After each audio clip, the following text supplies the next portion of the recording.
पहले बात कर रहे हैं उत्तर प्रदेश की, क्योंकि हाल ही में जिस तरीके से डिप्टी सीएम केशव प्रसाद मौर्य की तरफ से सरकार संगठन इसे लेकर बयान दिया गया था, उसके बाद कहा गया क्या उत्तर प्रदेश में सब कुछ ठीक नहीं है। लेकिन खुद केशव प्रसाद मौर्य ने कहा कि इस तरह कोई अफवाहें नहीं है। लेकिन अब बड़ी खबर यह है कि उपचुनाव को लेकर जिस तरीके से खुद मुख्यमंत्री योगी आदित्यनाथ लगातार फीडबैक ले रहे हैं, तमाम तैयारियां कर रहे हैं, इन मीटिंग्स में केशव प्रसाद मौर्य का ना पहुंचने को लेकर लगातार खबरें चल रही हैं। लेकिन अब उससे भी बड़ी जानकारी ये कि आज मुख्यमंत्री योगी आदित्यनाथ दिल्ली पहुंचेंगे, वहीं दोनों डिप्टी सीएम भी आ रहे हैं। उसके बाद यह कहा जा रहा है कि क्या कुछ बड़ा होने वाला है उत्तर प्रदेश को लेकर। देखिए,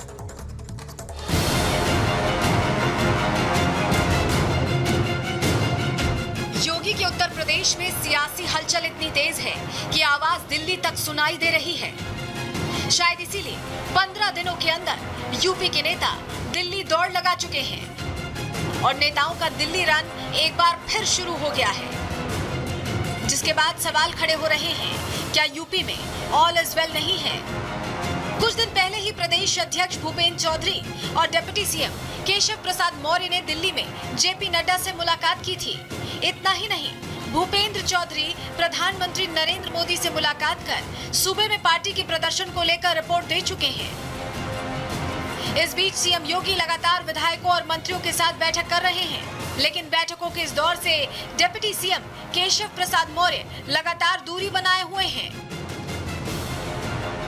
24 जुलाई को सीएम योगी ने मुरादाबाद और बरेली मंडल के विधायकों से मुलाकात की, लेकिन मौर्य नदारद रहे। इसके अगले ही दिन मेरठ और प्रयागराज मंडल के प्रतिनिधियों के साथ मीटिंग की, लेकिन मौर्य नहीं पहुंचे। और अब लखनऊ मंडल के विधायकों के साथ जब योगी बैठे तो केशव प्रसाद मौर्य शामिल नहीं हुए। साथ ही ब्रजेश पाठक ने भी दूरी बना ली। और अब सीएम योगी के बाद दोनों डिप्टी सीएम भी दिल्ली पहुंच रहे हैं। यूपी में मचे सियासी उबाल के बीच सीएम योगी पीएम मोदी और अमित शाह से मुलाकात करने वाले हैं। उधर अपना दल कमेरावादी से पल्लवी पटेल की सीएम योगी से मुलाकात से नया सियासी समीकरण बनना शुरू हो गया है। करीब आधे घंटे तक चली ये मुलाकात ऐसे वक्त में हुई जब यूपी बीजेपी में अंतर्कलह की खबरें आ रही हैं। हालांकि यूपी में बीजेपी के सहयोगियों का कहना है कि मुलाकातें सिर्फ शिष्टाचार हैं और जो भी खबरें आ रही हैं वो निराधार हैं। योगी ही उनके बॉस हैं। कौन काहे नाराज रहे, वो अभिभावक हैं, हमारे मार्गदर्शक हैं, लोगों के मुखिया हैं और उनसे हमेशा मार्गदर्शन लिया जाता है। कुछ अधिकारियों से संबंधित बातें थी जिनको निर्देश दिया, मैं धन्यवाद दूंगा कि उस पर तत्काल कार्रवाई हुई। हम तो बराबर मिलते हैं, कोई नई मुलाकात हो रहे हैं। योगी आदित्यनाथ जी को कुर्सी से उतारने के लिए पिछली सरकार में भी रोज हर हफ्ते एक शगुफा छूटता था, सारे शगुफे सबके फेल, फिर वही शगुफा चालू है। कल हट जाएंगे, 2 गुट हो गया, दिल्ली वाले हटा रहे हैं, लखनऊ वाले। जो सीडीओ बीडीओ को कहीं चार्ज में अपने इलाके में ले जाना है तो किससे मिलेंगे? कांग्रेस से कि सपा वालों से मिला जाएगा? तो जो विभाग के मिनिस्टर है उन्हीं से न मिला जाएगा। सीएम योगी से खटपट की खबरों के बीच केशव प्रसाद मौर्य के बाद ब्रजेश पाठक भी दिल्ली पहुंच रहे हैं, जिससे कयासों का दौर शुरू हो गया है। एक कयास पैचअप को लेकर है तो दूसरा बड़े नेताओं के साथ बैठक कर उपचुनाव की रणनीति बनाने का है। जो भी हो, लेकिन बीजेपी आलाकमान पहले ही क्लियर मैसेज दे चुका है कि यूपी के बॉस योगी ही हैं। Bureau report, Republic Bharat.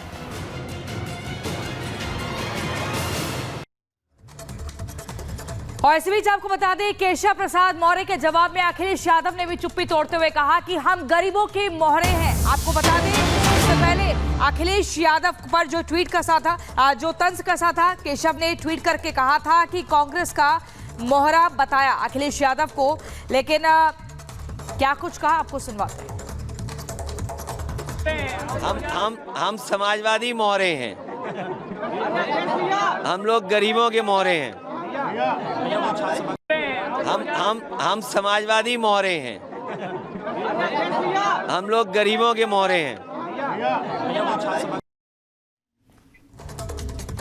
और इसी बीच आपने अखिलेश यादव को सुना जो कह रहे हैं कि हम समाजवाद के मोहरे हैं, हम गरीबों के मोहरे हैं यूपी में। लेकिन कुछ बड़ा होने वाला है क्या, ये बड़ा सवाल है। अजय दुबे हमारे संवाददाता इसी खबर पर हमारे साथ जुड़ गए हैं। अजय, देखिए, सबसे बड़ी खबर तो यही कि उत्तर प्रदेश के मुख्यमंत्री योगी आदित्यनाथ और सूबे के 2 डिप्टी मुख्यमंत्री भी अब दिल्ली आ रहे हैं। दिल्ली में आने के बाद बैठक होगी, मीटिंग होगी, कयास का जो बाजार है वो भी गर्म हो गया है। क्या कुछ बड़ा होने वाला है, इस तरह के सवाल उठ रहे हैं। देखिए, ये पंप एंड डंप की स्थिति बनती दिख रही है। पूरे सोशल मीडिया पे, पूरी राजनीतिक बिसात पे, गलियारों में ये चर्चा लगातार बनी हुई है कि क्या उत्तर प्रदेश में कुछ परिवर्तन होने वाला है क्या, क्योंकि जो लगातार फीडबैक बीजेपी में जो सिस्टम चल रहा है, मुख्यमंत्री जो मुलाकातें कर रहे हैं, उन मुलाकातों में दोनों उप मुख्यमंत्री नहीं आते हैं, उप मुख्यमंत्री बैक टू बैक बीजेपी जाते हैं, तो लगातार जो माहौल है पूरा बनाने की कोशिश है कि कोई परिवर्तन होने वाला है क्या, उसको लेकर चर्चा है। लेकिन एक बाकायदा देश भर में बीजेपी के जो मुख्यमंत्री उप मुख्यमंत्री हैं उनको लेकर बैठक होनी है, और उसी बैठक के सिलसिले में केशव मौर्य और ब्रजेश पाठक पहले ही दिल्ली पहुंच चुके हैं। मुख्यमंत्री भी अब से कुछ देर में दिल्ली जाने वाले हैं। क्या भविष्य में बीजेपी के राजनीतिक चिंतन रहेगा, हार की जो तमाम रिपोर्टें गई हैं उन रिपोर्टों के आधार पर क्या भविष्य की स्ट्रेटेजी तय की जाएगी, उसको लेकर इस बैठक में चर्चा होनी है। ये जानकारी यहां के सोर्सेस उत्तर प्रदेश की बीजेपी के हमको देते हुए दिखाई दे रहे हैं। पर अखिलेश यादव को मौका मिला है, और ये मौका लगभग 10 साल के बाद मिला है। लगातार उनकी पार्टी में फूट होती रही, परिवार की फूट होती रही, मंत्रियों की फूट, तमाम विधायक छोड़ छोड़ के जाते रहे, लेकिन अब बीजेपी में फूट की सुगबुगाहट का जो पूरा मौका है, इस पे चौका मारते हुए अखिलेश यादव दिखाई दे रहे हैं। मौर्य ही मोहरा है ये कहते दिखाई दे रहे हैं। तो तमाम निशाने पर लेते हुए बीजेपी के इकोसिस्टम को अखिलेश यादव दिखाई दे रहे हैं। बिल्कुल, और इसीलिए बयानबाजी का दौर भी यहां पर चला, लेकिन सभी की निगाहें अब कहीं ना कहीं दिल्ली पर टिकती हुई अजय नजर आ रही है। अपडेट आपसे लेते रहेंगे, फिलहाल साथ जुड़ने के लिए यहां पर शुक्रिया।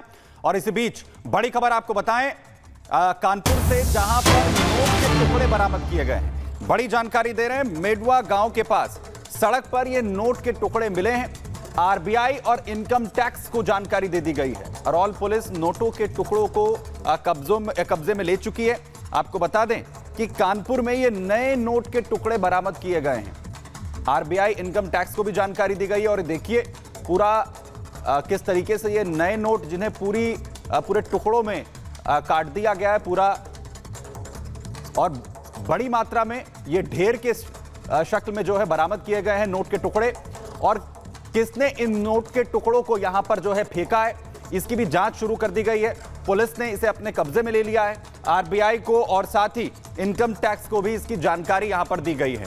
यानी पूरे नोट के टुकड़े, वो भी इतने छोटे, इन्हें काटा गया है बिल्कुल बारीक, इनको बनाकर कचरे के ढेर की तरह फेंक दिया गया है। और जैसे इसकी जानकारी यहां पर मिली, मैं तस्वीरें आपको दिखा रहा हूं। देखिए ये तस्वीरें आप देखिए, आपको जो पूरा ये ढेर नजर आ रहा है, जिसे देखकर कोई बता नहीं सकता है कि ये नोट के टुकड़े, इन्हें इतना बारीक पूरी तरीके से काट दिया गया जिससे पूरी तरह कचरे में ये पूरी तरह मिक्स हो जाएं।